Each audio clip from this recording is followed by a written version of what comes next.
প্রিয় শিক্ষার্থী বন্ধুরা, আশা করি তোমরা ভালো আছো।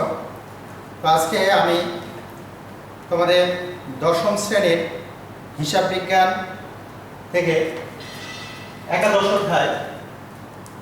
অধ্যায়ে উৎপাদন ব্যয় বিবরণীর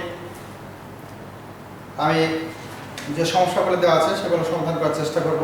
আজকে আমি দেখাবো, তোমরা বের করো তোমাদের কাছে যাদের কাছে বই আছে, হিসাব বিজ্ঞান বই নবম দশম শ্রেণী, পৃষ্ঠা নম্বর 195, সমস্যা 4 নম্বর সমস্যাটা আজকে আমি সমাধান করব। তো প্রথমে আমি প্রশ্নটা করছি, দেখো। সোনালী গার্মেন্টস 2017 সালের 1 মে হতে 31শে মে পর্যন্ত 30 লক্ষ টাকার শার্ট বিক্রয় করে। 30 লক্ষ টাকার শার্ট বিক্রয় করে। শার্ট তৈরি ও বিক্রয় সংক্রান্ত খরচ সমূহ নিম্নরূপ।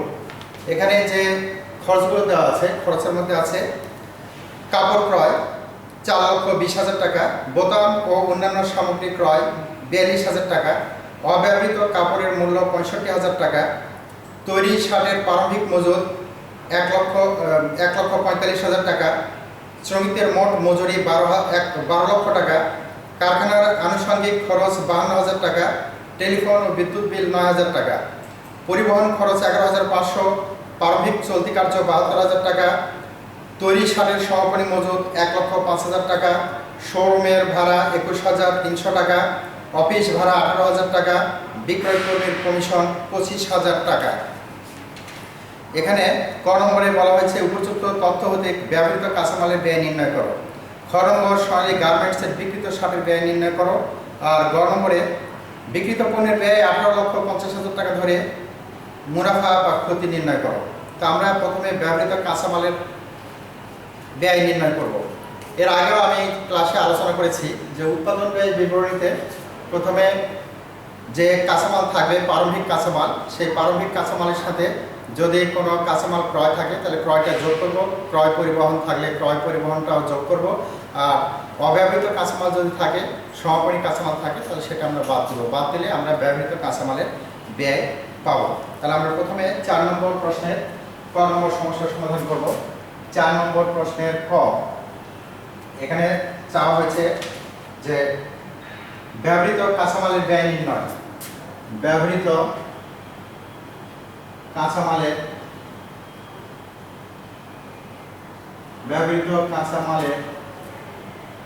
ব্যয় নির্ণয়।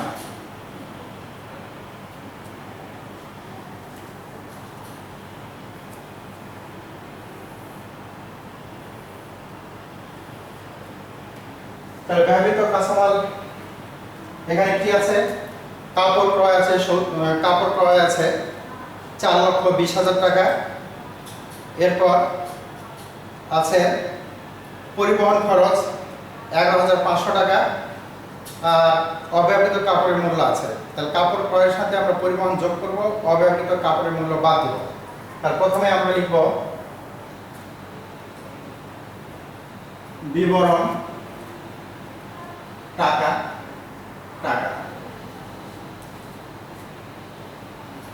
প্রথমে আছে কাপড় ক্রয় 4,20,000 টাকা। কাপড় ক্রয় 4,20,000 টাকা। এরপর পরিবহন খরচ 11,500 টাকা। পরিবহন খরচ 11,500 টাকা।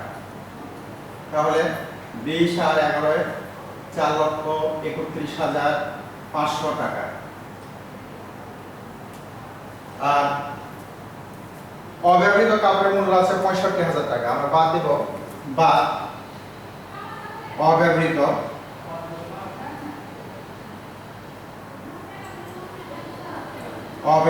কাপড়ের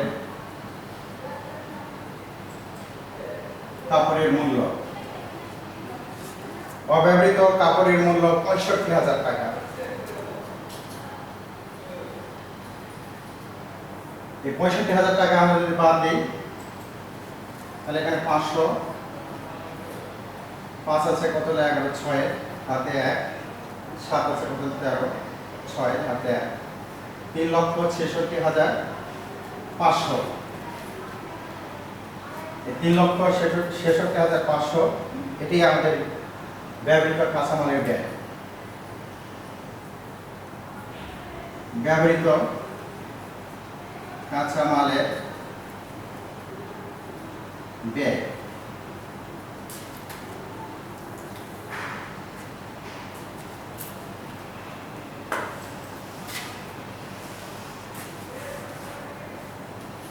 তাহলে এখানে প্রশ্নে চাওয়া হয়েছে ব্যবহৃত কাঁচামালের ব্যয় নির্ণয়।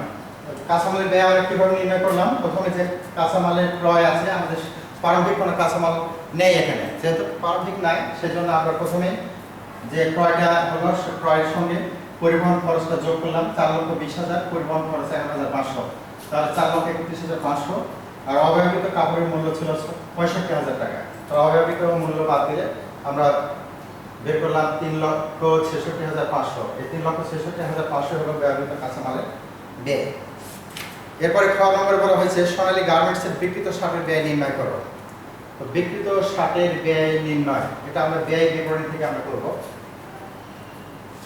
আমরা খ নম্বর প্রশ্নে যাব এখন।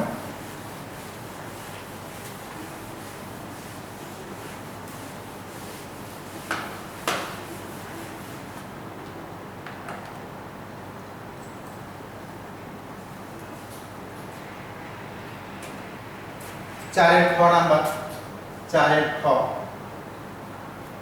এখানে সোনালী গার্মেন্টস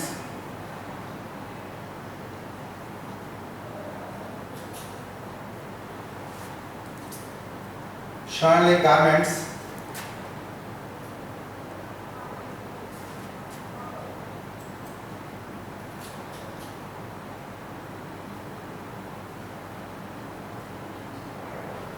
সোনালী গার্মেন্টস উৎপাদন ব্যয় বিবরণী।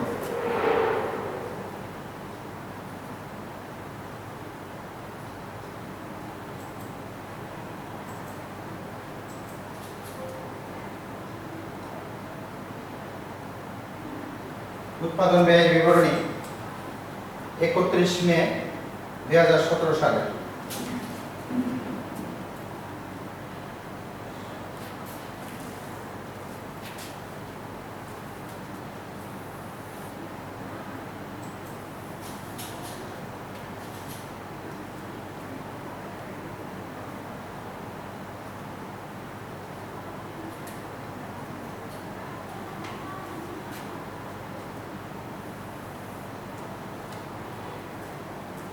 তার উৎপাদন ব্যয় বিবরণী আমরা প্রথমে এখানে লিখব বিবরণ টাকা টাকা। আমরা প্রথমে পেয়েছি ক নম্বরে ব্যবহৃত কাঁচামালের ব্যয়। তাহলে আমরা এখান থেকে লিখব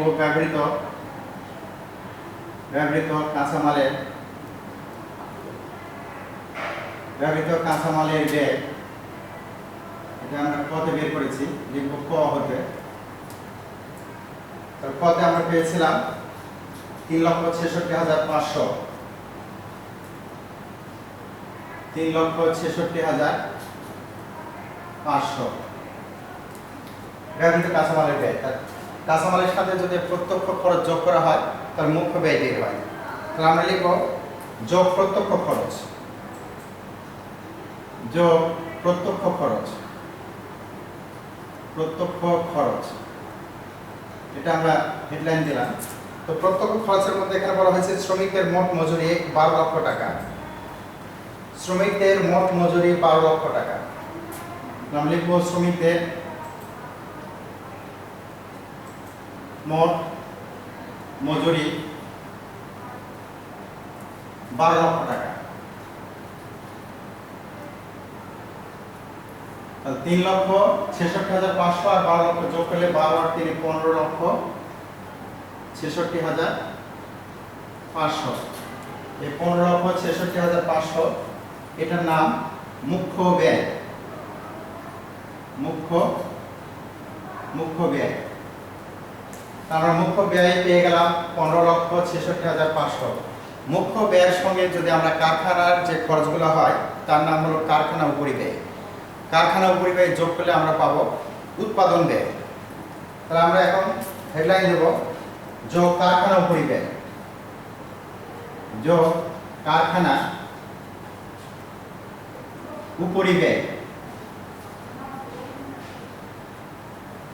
তো কারখানা উপরিব্যয় কি কি আছে সেগুলো এখন আমরা দেখব। বোতাম ও অন্যান্য সামগ্রী ক্রয়, তা শার্ট তৈরির জন্য বোতাম এবং অন্যান্য সামগ্রী সাধারণত কারখানায় ব্যবহৃত হয়, সেজন্য এই বোতাম এবং অন্যান্য সামগ্রী এটা হলো কারখানা উপরিব্যয়। এরপর আছে কারখানার আনুষঙ্গিক খরচ, এটাও কারখানা সংক্রান্ত, আর কোনো খরচ সম্ভবত নেই। তাহলে এই দুটো আমরা লিখব। বোতাম ও অন্যান্য সামগ্রী ক্রয় 42,000 টাকা। বোতাম ও অন্যান্য সামগ্রী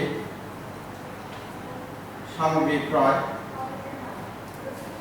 42,000 টাকা।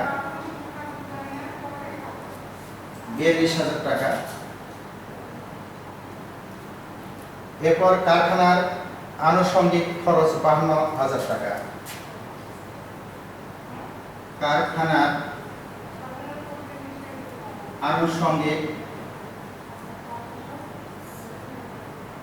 আনুষঙ্গিক খরচ 52,000 টাকা। তাহলে এই দুটোই হলো কারখানা সংক্রান্ত খরচ আছে। তাহলে এই দুটো আমরা যোগ করলে 50, 40, 90, 94,000 টাকা। 94,000 টাকা। এই 94,000 টাকা এখন 15,66,500 সঙ্গে আমরা যোগ করব। তাহলে যোগ করলে আমরা পাবো 500, 6 4 10 0 হাতে 1 9 10 10 6 16 6 হাতে 1 16,60,500। এই 16,60,500 এর নাম হলো উৎপাদন ব্যয়। উৎপাদন ব্যয়, এটা আমরা পেলাম উৎপাদন ব্যয়। উৎপাদন ব্যয়ের সঙ্গে আমরা যদি প্রারম্ভিক চলতি কার্য যোগ করি এবং সমাপনী চলতি কার্য বাদ দিই তাহলে উৎপাদিত পণ্যের ব্যয় পাওয়া যাবে। তো এই সমস্যাতে দেখি আমরা কি কি আছে। এখানে বলা হয়েছে যে কাপড় ক্রয়, বোতাম অন্যান্য সামগ্রী ক্রয়, অব্যবহৃত কাপড়ের মূল্য এগুলো হয়ে গেল। তৈরি সারের প্রারম্ভিক মজুত আছে, শ্রমিকদের মোট মজুরি, কারখানার আনুষঙ্গিক খরচ, টেলিফোন বিদ্যুৎ খরচ, পরিবহন। এই যে প্রারম্ভিক চলতি কার্য আছে 72,000 টাকা। তাহলে প্রারম্ভিক চলতি কার্যটা আমরা যোগ করব। যোগ প্রারম্ভিক চলতি কার্য 72,000 টাকা। যোগ প্রারম্ভিক চলতি কার্য। যেহেতু কোনো সমাপনী চলতি কার্য নাই তাহলে প্রারম্ভিক চলতি কার্য যোগ করলে আমাদের হয়ে যাচ্ছে 72,000 টাকা। এখানে আছে 72,000 টাকা আমরা যোগ করব। তাহলে 16,60,500 সাথে আমরা যদি 72,000 যোগ করি 7 7 13 17,32,500। 17,32,500। এই 17,32,500 এটার নাম হলো উৎপাদিত পণ্যের ব্যয়। উৎপাদিত পণ্যের ব্যয়। এখন উৎপাদিত পণ্যের ব্যয়ের সাথে যদি আমরা প্রারম্ভিক তৈরি পণ্য যোগ করি এবং সমাপনী তৈরি পণ্য বাদ দিই তাহলে আমরা পাবো বিক্রিত পণ্যের ব্যয়। আর আমাদের বের করতে বলা হয়েছে বিক্রিত ষাটের ব্যয়। এটা করলে আমাদের হয়ে যাবে। তাহলে এখন আমরা লিখব যে তৈরি সারের প্রারম্ভিক মজুত দেওয়া আছে 1,45,000 টাকা। তাহলে আমরা কি লিখব? যোগ তৈরি সারের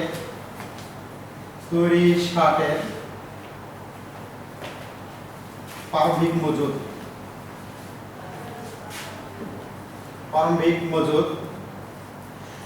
এখানে প্রশ্নে দেওয়া আছে তৈরি সারের প্রারম্ভিক মজুত 1,45,000 টাকা। 1,45,000 টাকা।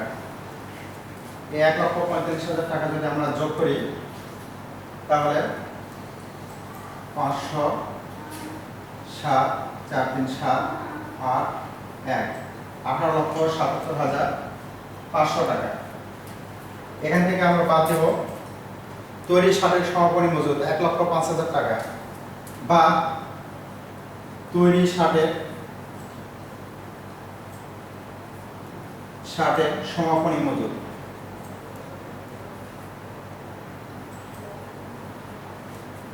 তৈরি শার্টের সমাপনী মজুদ এখানে দেওয়া আছে 1,05,000 টাকা, 1,05,000 টাকা। এটা আমরা বাদ দেব। তাহলে 1,05,000 টাকা যদি আমরা বাদ দিই 18,77,500 এর মধ্যে থেকে, তাহলে 17,72,500, 17,72,500, এই 17,72,500 এটাই আমাদের বের হয়ে গেল বিক্রিত শার্টের ব্যয়। বিক্রিত শার্টের ব্যয়, তাহলে আমরা এখানে লিখব বিক্রিত শার্টের ব্যয়। আমাদের এই পর্যন্ত বের করতে বলা হয়েছে, আমরা বিক্রিত শার্টের ব্যয় বের করলাম। বের করে নিচে আমরা দুই টান দিয়ে ক্লোজ করে দেব, যেহেতু আমাদের হিসাব শেষ। আর একবার আমি দেখাই দিচ্ছি যে ব্যবহৃত কাঁচামাল আমরা কত বের করেছি। ব্যবহৃত কাঁচামালের সঙ্গে যদি কোনো প্রত্যক্ষ খরচ থাকে, সেই প্রত্যক্ষ খরচ যোগ করলে আমরা মুখ্য ব্যয় বের করতে পারি। আর মুখ্য ব্যয়ের সঙ্গে কারখানায় যে খরচগুলো হয় সেই খরচগুলোকে বলা হয় কারখানা উপরিব্যয়। তাহলে কারখানা উপরিব্যয় মুখ্য ব্যয়ের সঙ্গে কারখানা উপরিব্যয় যোগ করলে আমরা পাই উৎপাদন ব্যয়। এই উৎপাদন ব্যয়ের সঙ্গে প্রারম্ভিক চলতি কার্য অর্থাৎ অসমাপ্ত পণ্য যদি কিছু থাকে প্রারম্ভিক, সেটা আমরা যোগ করব, আর সমাপনীটা আমরা বাদ দেবো। বাদ দিলে যেটা পাবো তার নাম হলো উৎপাদিত পণ্যের ব্যয়। এই উৎপাদিত পণ্যের ব্যয়ের সঙ্গে প্রারম্ভিক যদি তৈরি পণ্য থাকে তাহলে সেটা যোগ করবো, আর সমাপনী তৈরি পণ্য বাদ দেবো। বাদ দিলে যেটা পাবো সেটা হলো বিক্রিত শার্টের ব্যয়। তাহলে আমাদের এখানে বিক্রিত শার্টের ব্যয় বের হলো 17,72,500। আমাদের খ নম্বর প্রশ্নের সমাধান হয়ে গেল। এরপরে গ নম্বরে বলা হয়েছে যে বিক্রিত পণ্যের ব্যয় 18,50,000 টাকা ধরে মুনাফা বা ক্ষতি নির্ণয় করো। আমরা সাধারণত মুনাফা বা ক্ষতি অর্থাৎ লাভ ক্ষতি নির্ণয় করি বিশদ আয় বিবরণী থেকে। তাহলে আমরা আয় বিবরণী তৈরি করে লাভ ক্ষতি নির্ণয় করব।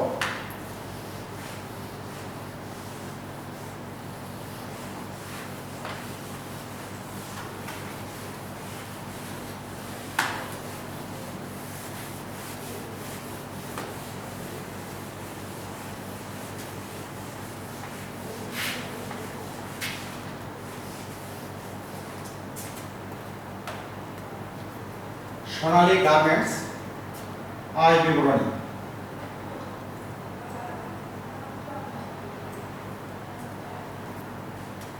এই আয় বিবরণীটা তৈরি করবো আমরা 31 মে 2017। 31 মে 2017 সালে। এটা আমরা করছি 4-এর গ নম্বর প্রশ্নের সমাধান করবো এখন। যেহেতু আমরা আয় বিবরণী করব সেজন্য আমরা টাকার ঘর দেব 3টা।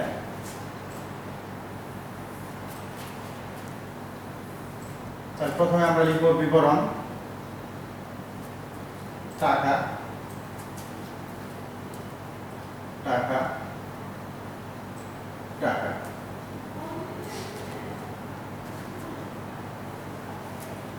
এখানে বলা হয়েছে যে সোনালী গার্মেন্টস 1 মে হতে 31 মে পর্যন্ত মোট 30 লক্ষ টাকার শার্ট বিক্রয় করে। যেহেতু বিক্রয় মূল্য দেওয়া আছে আমরা লিখব বিক্রয়।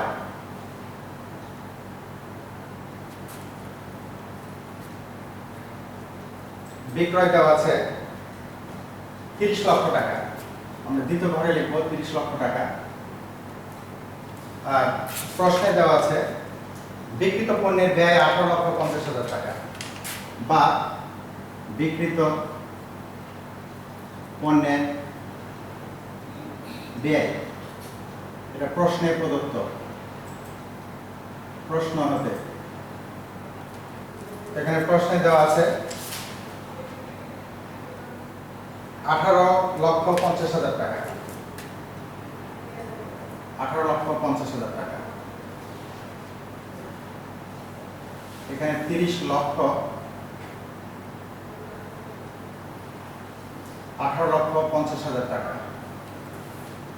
তাহলে 30 লক্ষ থেকে 18,50,000 টাকা আমরা যদি বাদ দিই তাহলে আমরা পাবো 50 11 11,50,000 টাকা।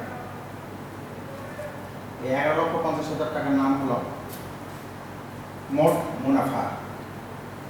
মোট মুনাফা বিক্রয় থেকে বিক্রিত পণ্যের ব্যয় বাদ দিলে আমরা যেটা পাই তার নাম হলো মোট মুনাফা। এই মোট মুনাফা থেকে পরিচালন ব্যয় বাদ দিলে আমাদের নিট মুনাফা বের হবে।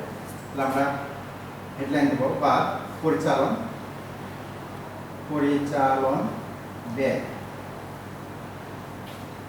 এখানে পরিচালন ব্যয় দুই ধরনের আছে, একটা অফিস পরিব্যয় আছে আর একটা বিক্রয় পরিব্যয় আছে। তাহলে অফিস পরিব্যয় কি কি আছে এখানে? এই যে টেলিফোন ও বিদ্যুৎ বিল 9,000 টাকা আর অফিস ভাড়া 18,000 টাকা, এই দুটো হলো অফিস উপরিব্যয়। আমরা আলাদা হেডলাইন দিব অফিস উপরিব্যয়। অফিস উপরিব্যয়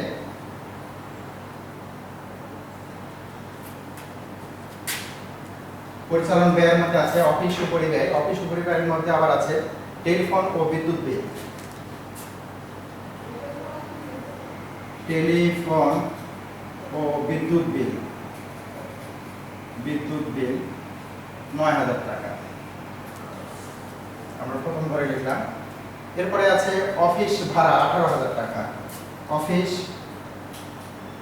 ভাড়া 18,000 টাকা।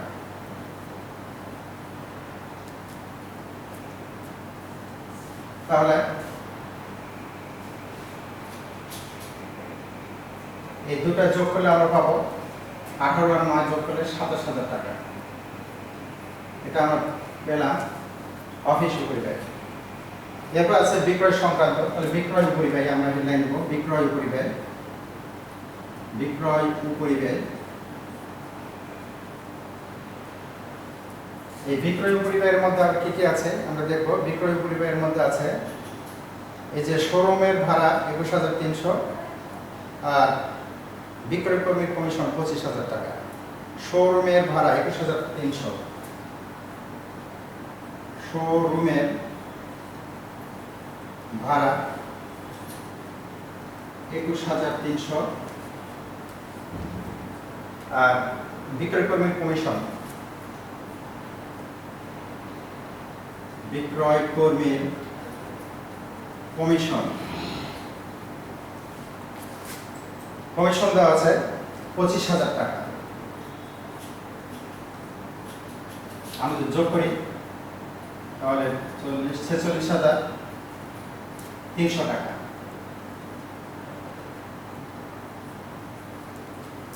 আমাদের অফিস উপরিব্যয় মোট পেলাম এখানে 27,000 আর বিক্রয় উপরিব্যয় এই দুটো মিলে 46,300। এই দুটো যদি আমরা যোগ করি 7 7 13 73,300।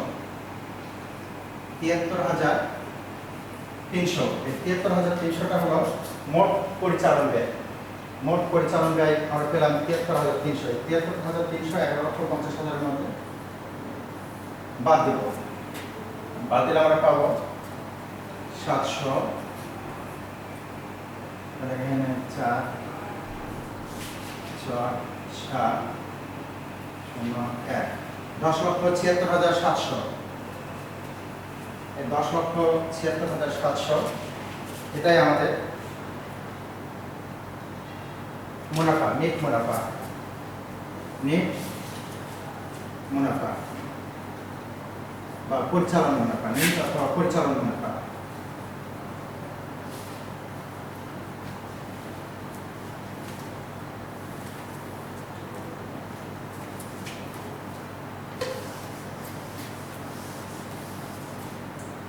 তাহলে আমাদের গ নম্বরে বের করতে বলা হয়েছে যে নেট বা পরিচালন মুনাফা কত। পরিচালন মুনাফা আমরা কিভাবে বের করলাম? প্রথমে বিক্রয় থেকে বিক্রিত পণ্যের ব্যয় এটা প্রশ্নে দেওয়াই আছে। বিক্রয় থেকে বিক্রিত পণ্যের ব্যয় বাদ দিলে মোট মুনাফা বের হয়। এই মোট মুনাফা থেকে ব্যবসা পরিচালনা সংক্রান্ত যে খরচগুলো আছে এই খরচগুলো বাদ দেবো পরিচালন ব্যয়। তো পরিচালন ব্যয়ের মধ্যে আবার দুই ধরনের ব্যয় আছে, একটা অফিস উপরিব্যয় আর একটা বিক্রয় উপরিব্যয়। অফিসের মধ্যে আবার আছে টেলিফোন, অফিস ভাড়া, এই দুটার যোগফল 27,000।